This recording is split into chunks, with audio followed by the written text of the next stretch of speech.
إن للمتقين عند ربهم جنات النعيم.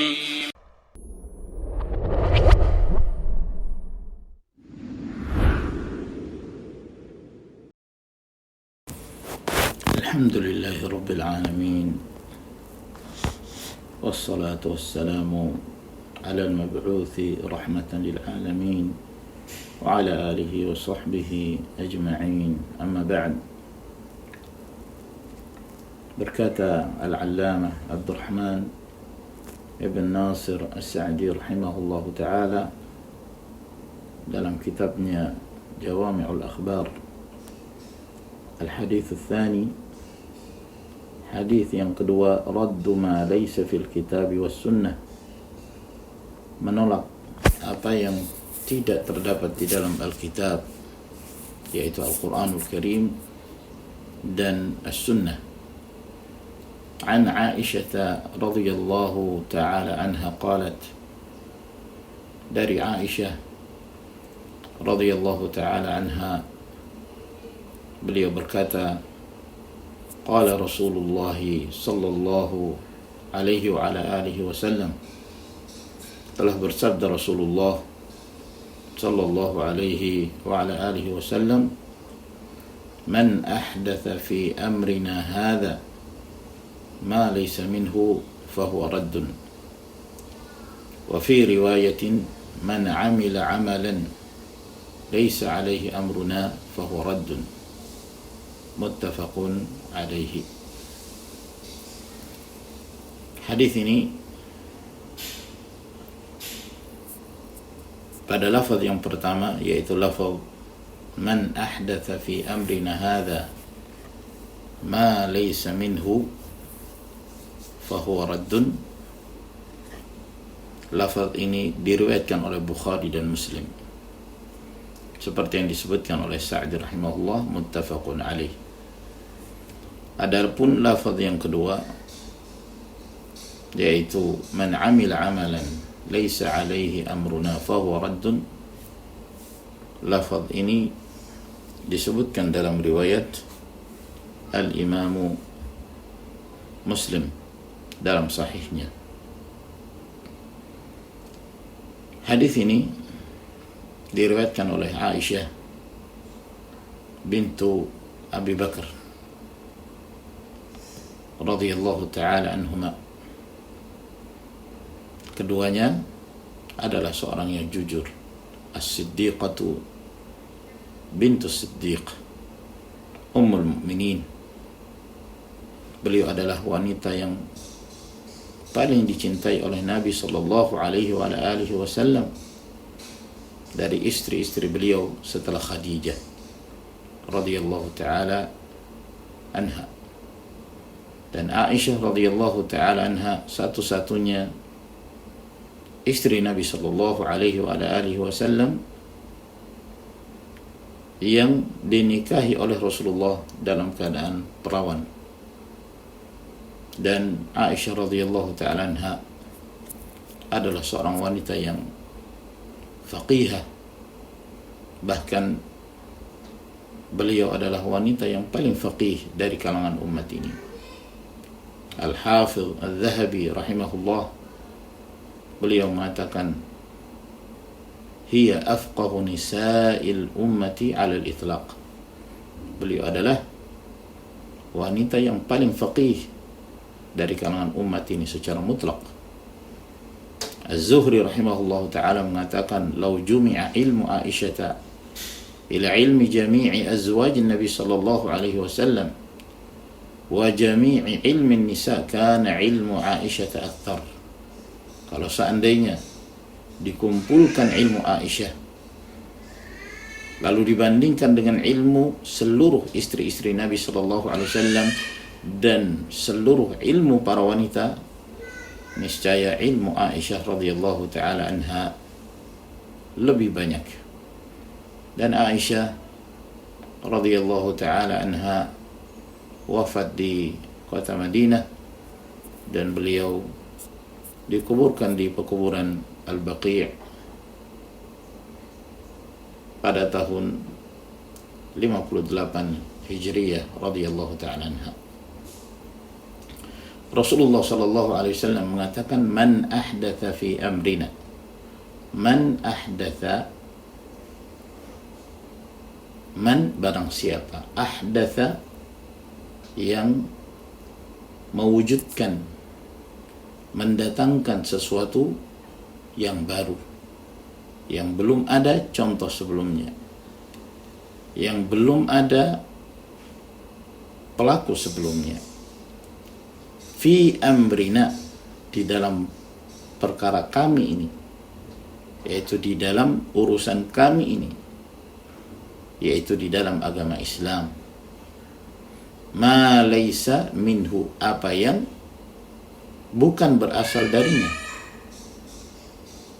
apa yang bukan berasal dari kitabullah dan sunnah Rasulullah sallallahu alaihi wasallam, fahuwa raddun, maka amalan itu, perkara yang baru itu, raddun. Raddun artinya mardudun, tertolak, tidak diterima, tidak teranggap, yakni amalan itu merupakan amalan yang batil. Dalam riwayat Imam Muslim disebutkan dengan lafaz man amila amalan laisa alaihi amruna. Man amila amalan, barang siapa yang melakukan satu amalan, laisa alaihi amruna, yang tidak ada di atasnya perkara kami, yaitu di dalam agama ini, al-Islam, fahuwa raddun, maka amalan itu merupakan amalan yang tertolak. Hadis ini merupakan barometer dan tolak ukur benarnya satu amalan yang zahir. Sebagaimana hadis Umar sebelumnya yang menerangkan tentang niat merupakan barometer untuk meluruskan dan membenarkan amalan-amalan hati, amalan-amalan batin. Al-Hafidh Ibn Rajab Al-Hambali rahimahullah ta'ala, beliau mengatakan hadzal hadits aslun azim min usulil Islam, bahwa hadis ini merupakan prinsip yang agung dari prinsip-prinsip Islam. Wa huwa kal mizani lil a'mali fi zahiriha, dan hadis ini merupakan timbangan untuk benarnya suatu amalan secara zahir, kama anna hadits al-a'mal bin niyat mizanun lil a'mali fi batiniha, sebagaimana hadis innamal a'malu bin niyat merupakan timbangan amalan-amalan secara batin. Dan kedua hadis ini, hadis Umar, demikian pula hadis Aisyah, keduanya adalah merupakan hadis yang menjelaskan tentang syarat diterimanya amalan. Yang pertama adalah ikhlas yang disebutkan dalam hadis Umar, dan yang kedua adalah mengikuti bimbingan Rasulullah sallallahu alaihi wa ala alihi wasallam yang disebutkan dalam hadis Aisyah. Maka keduanya merupakan syarat diterimanya satu amalan. Tidak akan diterima satu amalan apabila tidak terpenuhi kedua syarat ini, syarat ikhlas dan mutaba'atul Rasul, mengikuti bimbingan Rasulullah sallallahu alaihi wa ala alihi wasallam. Dan itu disebutkan dalam firman Allah Subhanahu wa taala, faman kana yarju liqa'a rabbih falyamal 'amalan salihan wa la yusyrik bi'ibadati rabbih ahada. Barang siapa yang berharap untuk bertemu Rabbnya dalam keadaan Allah Subhanahu wa taala cinta dan ridha kepadanya, maka syarat pertama, falyamal 'amalan salihan, hendaknya dia beramal saleh. Dan satu amalan tidak dikatakan saleh apabila tidak di atas bimbingan Rasulullah sallallahu alaihi wasallam. Wala yusyrik bi'ibadati rabbih ahada, dan dia tidak menyekutukan dalam beribadah kepada Allah Subhanahu wa taala dengan sesuatu apapun, yaitu tauhid, ikhlas dalam beribadah kepada Allah Subhanahu wa taala. Disebutkan oleh Allah Azza wa Jalla dalam surah Al-Kahfi pada ayat yang paling terakhir. Demikian pula firman Allah Subhanahu wa taala dalam surah Tabarak. Allah Jalla wa Ala berfirman, liyabluwakum ayyukum ahsanu amala. Allah Subhanahu wa taala hendak menguji kalian, siapa di antara kalian yang paling ahsan, paling baik amalannya di dunia ini. Kata Fudail Ibn Iyad rahimahullah ta'ala, yang dimaksud paling baik amalannya ay akhlasuhu wa aswabuhu, yang paling ikhlas dan yang paling benar.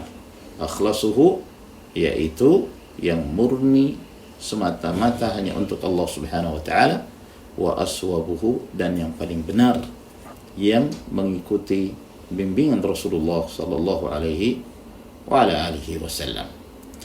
Dalam hadis Aisyah radhiyallahu anha ini ada beberapa faedah, di antaranya bahwa hadis ini menunjukkan di antara syarat diterimanya amalan adalah mengikuti bimbingan Rasulullah sallallahu alaihi wasallam sebagaimana yang telah kita terangkan.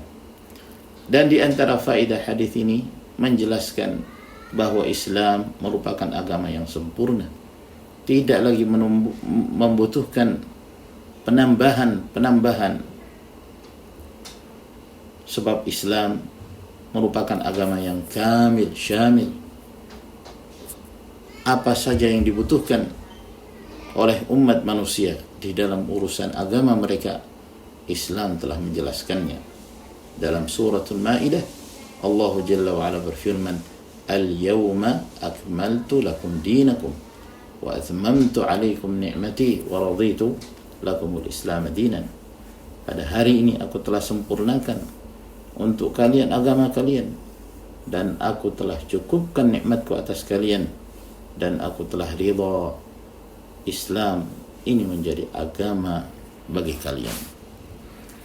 Dan di antara faedah hadis ini menunjukkan bahwa amalan bid'ah adalah amalan yang tertolak. Amalan yang baru di dalam Islam adalah amalan yang tidak diterima oleh Allah Subhanahu wa taala. Al-Hafidh An-Nawawi rahimahullah dalam Syarah Muslim, ketika beliau menyebutkan hadis ini, beliau mengatakan, innahu qa'idatun 'azimatun min qawa'idil Islam wa innahu min jawami'i kalimihi sallallahu alaihi wasallam fa innahu sarihun fi raddil bid'i wal mukhtara'at wa huwa mimma yu'tana bihifdhihi wa isti'malihi fi ibtalil munkarat. Bahwa ini merupakan kaidah yang agung dari kaidah-kaidah Islam, dan termasuk di antara sabda Nabi sallallahu alaihi wasallam, jawami'ul kalim, karena sesungguhnya hadis ini sangat jelas menolak bid'ah dan perkara-perkara yang baru di dalam agama. Dan ini termasuk di antara hadis yang hendaknya diperhatikan untuk dijaga dan dihafal dan dimanfaatkan di dalam membatalkan dan mengingkari segala perkara-perkara yang mungkar. Di antara faedah hadis ini bahwa bid'ah seluruhnya sesat dan bid'ah tertolak seluruhnya,